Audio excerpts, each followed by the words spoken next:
दक्कन की तरफ से आज पूरी दुनिया में यौम आशूरा मनाया जा रहा है। मुख्तलिफ शहरों, अलग अलग इलाकों और रियासतों में लोग ताज़िए निकालकर हजरत इमाम हुसैन अलैहिस्सलाम को खराज अकीदत पेश कर रहे हैं, आज़ादार सीनाजानी कर रहे हैं और शोहदाए करबला को याद करके नौहा ख्वानी कर रहे हैं। मुल्क भर के करबलाओं में सीनाजनी की जा रही है और ताज़िए निकाले जा रहे हैं। वाज़ेह है कि मुहर्रम इस्लामी कैलेंडर का पहला महीना है। इस्लामी कैलेंडर के मुताबिक इस महीने की 10वीं तारीख को यौम आशूरा कहते हैं। इसी दिन हजरत इमाम हुसैन रज़ी अल्लाह अन्हु की शहादत हुई।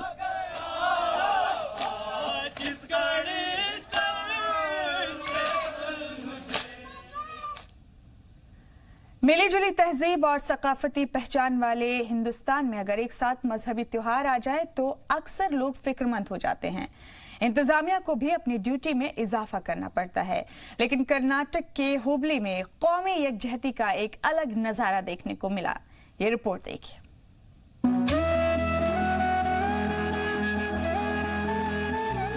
दशहरा, होली, दिवाली, मुहर्रम अब भी आते हैं, मगर अब हाल ये है लोग त्योहारों से डरते हैं। हालात हाजरा पर लिखे गए उर्दू के इस मशहूर शेर को बेमानी साबित किया है हुबली की कौमी यकजहती के अलंबरदारों ने। तकरीबन एक हफ्ते से साथ चल रहे मुहर्रम और गणेश चतुर्थी त्योहार पर अलग नजारा देखने को मिला है।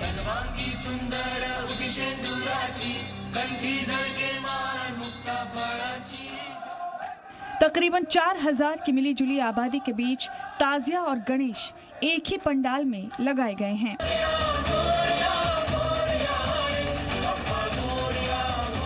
मजहबी त्योहार के मौके पर आपसी भाईचारे का पैगाम देते मकामी लोग इसे हिंदुस्तानी रिवायत बताते नजर आए। उनका कहना है कि सभी त्योहार वो आपस में मिलजुल कर मनाते हैं। सालों पहले नफरत की आग में झुलस चुका ये गांव मजहबी रहनुमाओं की पहल पर आज मुल्क के लिए मिसाले राह बन गया है।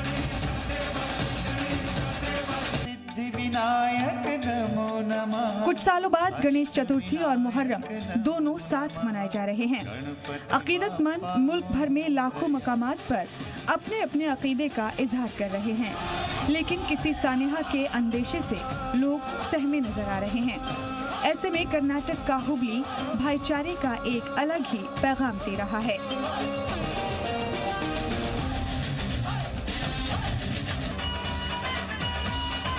न हिंदू बुरा है न मुसलमान बुरा है, दिमाग में जो घुसा है वो शैतान बुरा है।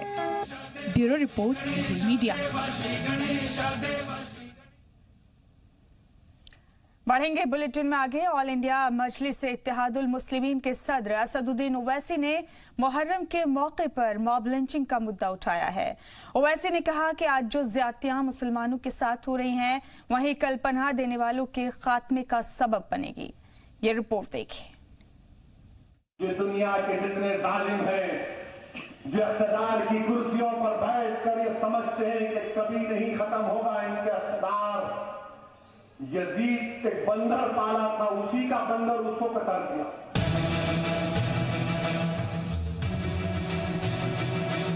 इशारों में लिंचिंग करने वालों को बंदर बताकर ओवैसी ने हुकूमतों पर जालिमों को शह देने का इल्जाम लगाया है। इस दौरान बीजेपी हुकूमत को जालिम यजीद तक की याद दिलाई। उन्होंने कहा कि जिन बंदरों को आप हमारी तरफ मोड़ के रखे हैं, वही बंदर आपके खात्मे का भी सबब बनेंगे। ये जो बंदर आप हमारे तरफ छोड़ रहे हैं ना, अरे हम तो हुसैनियत का परचम लिए भाग रहे हैं, मुकाबला कर रहे हैं, हम तो हुसैन के गुलाम हैं।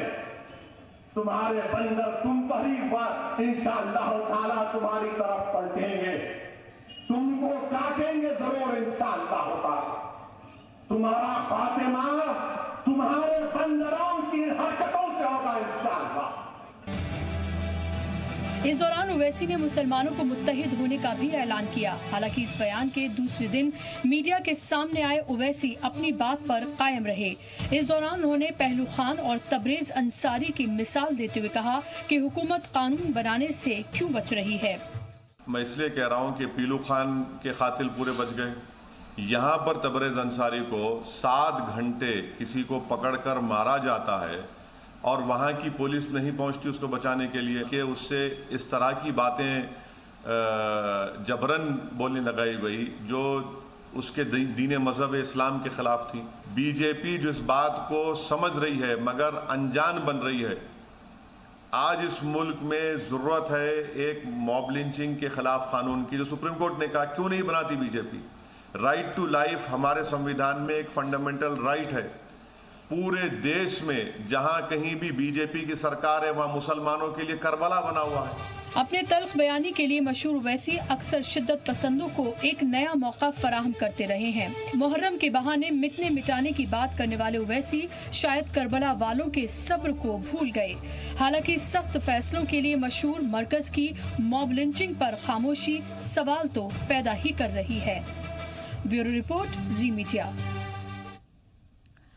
बढ़ेंगे खबरों में आगे। मुल्क में इस वक्त गणेश फेस्टिवल की धूम जारी है। जगह जगह भगवान गणेश के पंडाल लगाए गए हैं, जहां अकीदतमंद अपने अकीदे का इजहार कर रहे हैं।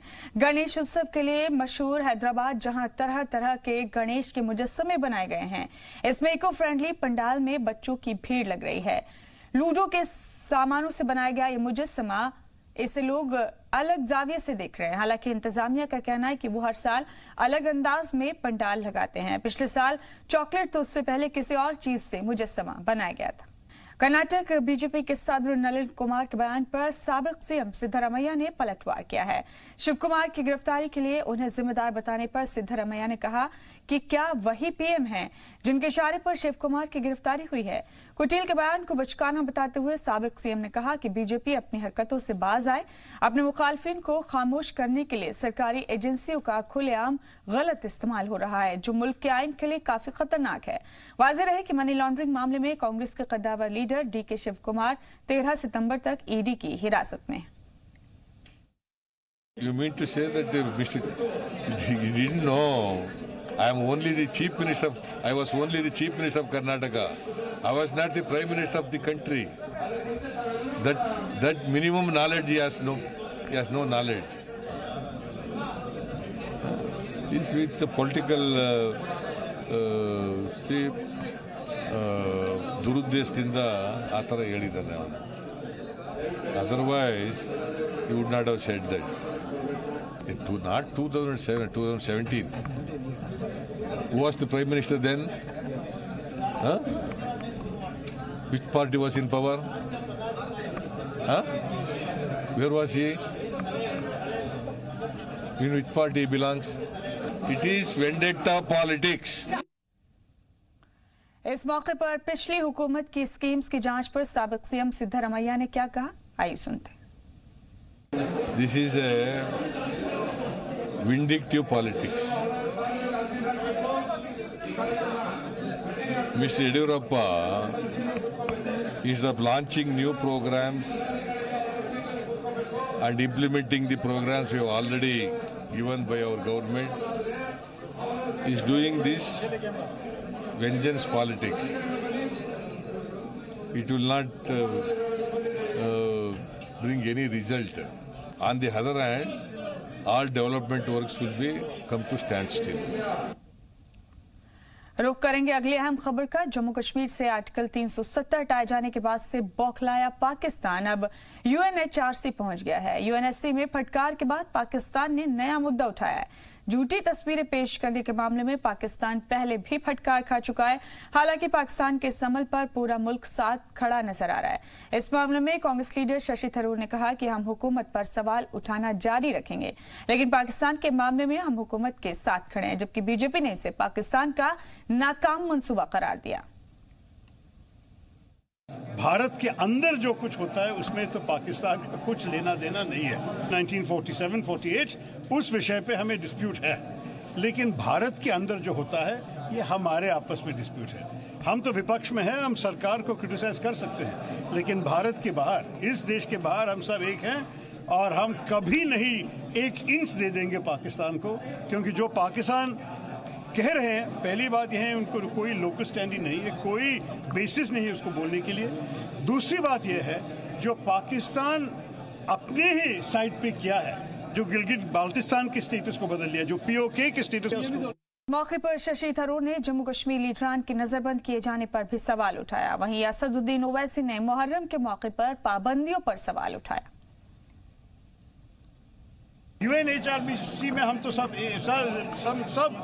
सरकार के साथ है, लेकिन देश के अंदर ये ठीक नहीं। ये हम कभी नहीं मान सकते कि हमारे कश्मीरी जो कॉलीग्स हैं, जो नेताज हैं, सबको अभी भी हाउस अरेस्ट में 1 महीने के बाद वो बैठे हैं।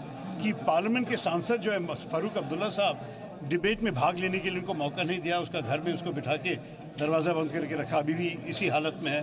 कि लोगों को टेलीफोन नहीं है, वहाँ इंटरनेट नहीं है, कनेक्शन नहीं है। एक माँ बाप को अपने बच्चों को स्कूल छोड़ने का डर है कि अगर कुछ हुआ तो खबर मिलने के भी कोई मौका नहीं है। इस किस्म की जिंदगी किसी को नहीं मिलना चाहिए भारत के अंदर।